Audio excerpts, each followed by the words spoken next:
আমার প্রিয় ছাত্রছাত্রীরা, আশা করি তোমরা সবাই ভালো আছো। প্রতিদিনের পড়াশোনা নিয়ে আবার হাজির হয়েছি। আজ আমরা তৃতীয় শ্রেণী পরিবেশ থেকে বেশ কিছু প্রশ্নোত্তর নিয়ে আলোচনা করব।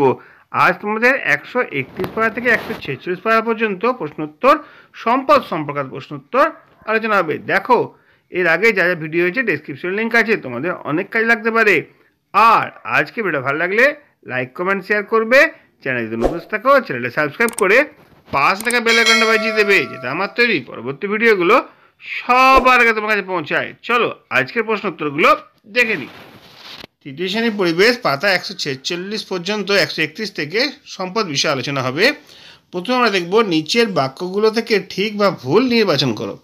একটা বাক্য লেখা আছে, কোনটা ঠিক কোনটা ভুল তোমাদের সামনে হাজির করছি। দেখো, পাহাড়ে চড়া খুব কষ্টের, এটা কিন্তু ঠিক। সুস্বাস্থ্য হলো মানুষের বড় সম্পদ, সঠিক উত্তর। সুস্থ শরীরের মানুষের সম্পদ নয়, সুস্থ শরীর মানুষের সম্পদ নয়, এটা কিন্তু ভুল উত্তর। সাঁতার কাটলে ঘুম কমে যায়, এটা কিন্তু ভুল।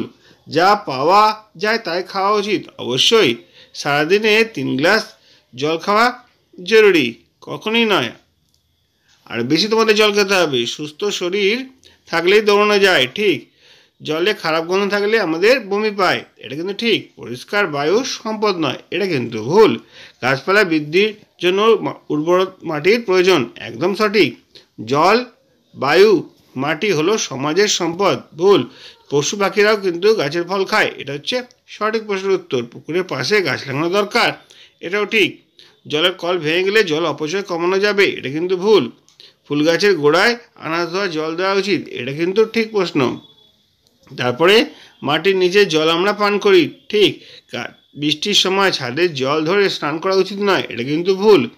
তারপরে এখন ফল ফুল সবই হলো প্রাকৃতিক সম্পদ, এটা কিন্তু ভুল। আদিম মানুষ বনের ফলমূল খেত না, এটা কিন্তু ভুল। ঘৃতকুমারী, বাসক, কালমেঘ এগুলো থেকে ওষুধ পাওয়া যায়, এগুলো ঠিক। কমলালেবু একটি কৃষি সম্পদ, এটা হচ্ছে ভুল। ধান, পাট এগুলি বাগানে উৎপন্ন হয়, এটাও ভুল। গাছ জীবীদের নানা উপকারে আসে, এটা হচ্ছে ঠিক। বাঁশ দিয়ে বাড়ির জানলা দরজা তৈরি করা হয়, সেটা কিন্তু ঠিক নয়। তারপরে গাছ লাগানোর উৎসবে গাছ লাগানো উচিত, অবশ্যই ঠিক। বাঁশ চাষ করলে কৃষি সম্পদ বলা হয়, ঠিক। ঝুড়ি দিয়ে তৈরি করাকে নির্মাণ শিল্প বলা হয়, ভুল। আমাদের বাড়ির কাছাকাছি ঘরোয়া শিল্প গড়ে উঠতে দেখতে পাওয়া যায়, ঠিক। বয়লারে ধান ঢালা, সিদ্ধ ধান শুকানো, ধান নাড়া কাজ করতে 10-12 জন লোক লাগে, একদম ঠিক নয়। ঘরোয়া শিল্পে আরেক নাম কুটির শিল্প, সঠিক প্রশ্ন। মাঝারি মাপের শিল্পগুলি সবসময় একই রকম মানুষ কাজ করে, ভুল। মেশিন তৈরি হয় বড় শিল্পে, সঠিক। হাতের সূক্ষ্ম কাজও শিল্পের অন্তর্গত, একদম সঠিক প্রশ্ন। তারপরে ছবি আঁকতে গেলে শরীরের ভঙ্গির মনের ভাব বোঝাতে হয়, ভুল। পাথর খোদাই করা হলো সুন্দর কৃষি শিল্পের তৈরি, ঠিক। এরপর কি আছে দেখো, শূন্যস্থান পূরণ করো। পরপর তোমাদের জন্য বলে দিচ্ছি, দেখে নাও। স্বাস্থ্য ভালো থাকলেই সবার সম্পদ, স্বাস্থ্যই সম্পদ হয়ে উঠবে। স্বাস্থ্য ভালো থাকলেই সবার স্বাস্থ্যই সম্পদ হয়ে উঠবে। স্বাস্থ্যই মানুষের সম্পদ। সুস্বাস্থ্যের জন্য সঠিক পরিমাণে জল পান করা উচিত। সাঁতার কাটলে শরীর ভালো থাকে। শরীরের ভালো থাকলে সবসময় সব কাজই আনন্দের হয়। স্বাস্থ্য সবার কাছে সম্পদ হয়ে ওঠা উচিত।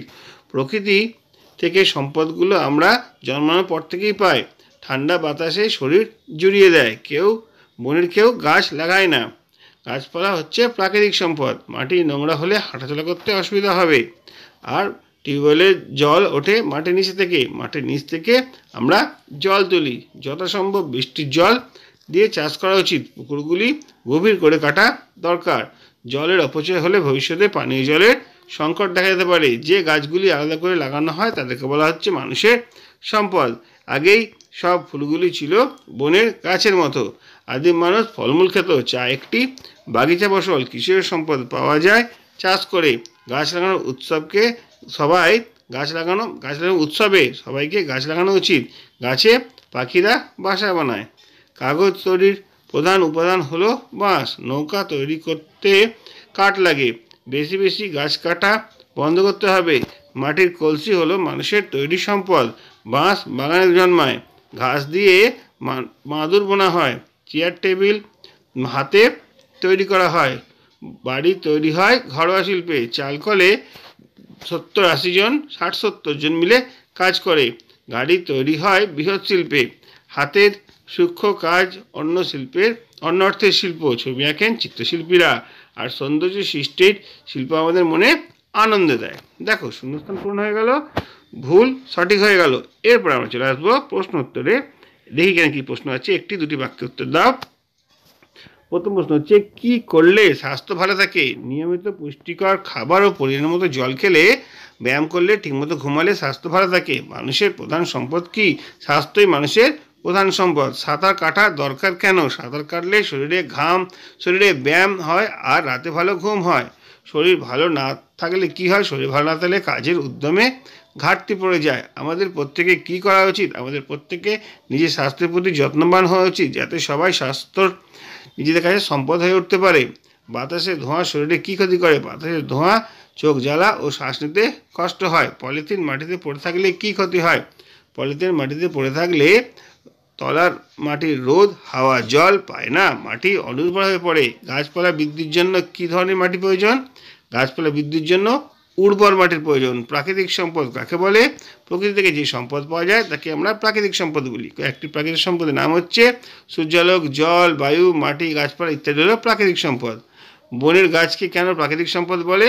বনের গাছ স্বাভাবিকভাবে জন্মায়, কেউ লাগায় না, তাই বনের গাছকে প্রাকৃতিক সম্পদ বলা হয়। গাছ থেকে আমরা কী পাই?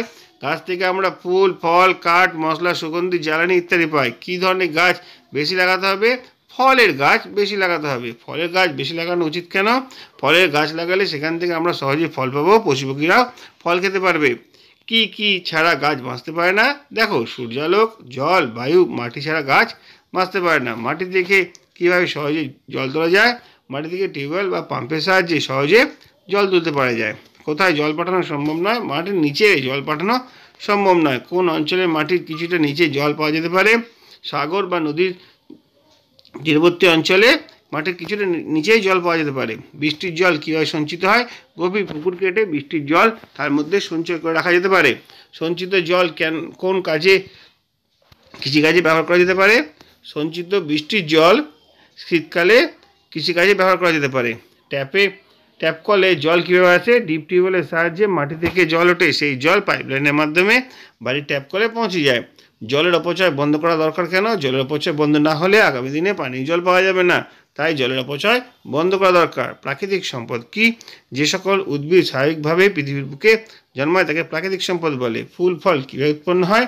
এখন ফুল ফল ধানের মতো চাষ করে তারা উৎপন্ন করে। কৃষিজ ফসল বলতে আমরা কি বুঝি? যে সকল সম্পদ চাষ করলে পাওয়া যায় তাই কৃষি সম্পদ বলে, যেমন ধান, পাট, গম। বাগিচা সম্পদ বলতে কি বোঝো? বাগানে যে সকল ফসল চাষ হয় তাকে বাগিচা সম্পদ বলে, যেমন চা, কফি। তারপরে কি আছে? কোন সময় সব ফুল ফলই ছিল প্রাকৃতিক সম্পদ? যখন মানুষ বনের ফুল ফল খেত তখন ফুল ফলই ছিল প্রাকৃতিক সম্পদ। আমাদের সবার কেন গাছ লাগানো উচিত? গাছ আমাদের অনেক কাজে লাগে, তাই সবার গাছ লাগানো উচিত। কাগজ দিয়ে কি তৈরি হয়? কাগজ কি দিয়ে তৈরি হয়? কাগজ বাঁশ দিয়ে তৈরি হয়। কাগজ নষ্ট করা উচিত নয় কেন? কাগজ নষ্ট করলে আরও বেশি গাছ কাটতে হবে, যা পরিবেশের ক্ষতি করবে, তাই কাগজ নষ্ট করা উচিত নয়। তারপরে দেখো, নোংরা ছিঁড়ে ফেলা কাগজ কী কাজে লাগে? নোংরা ছিঁড়ে ফেলা কাগজ পুনরায় কাগজ বানানো যায়।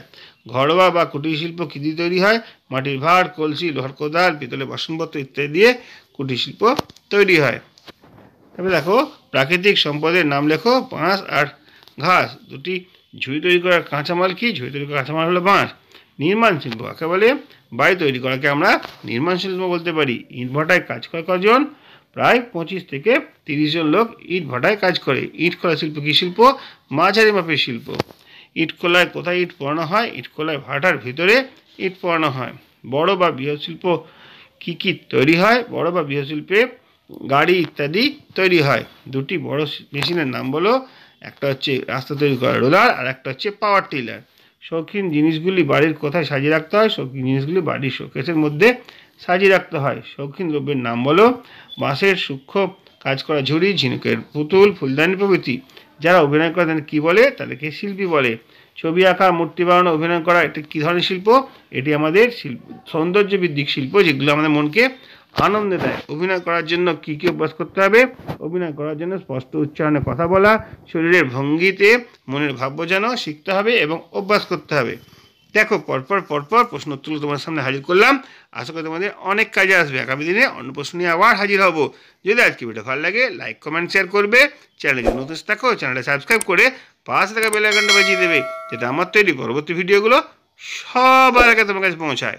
তোমরা প্রত্যেকে ভালো থাকবে।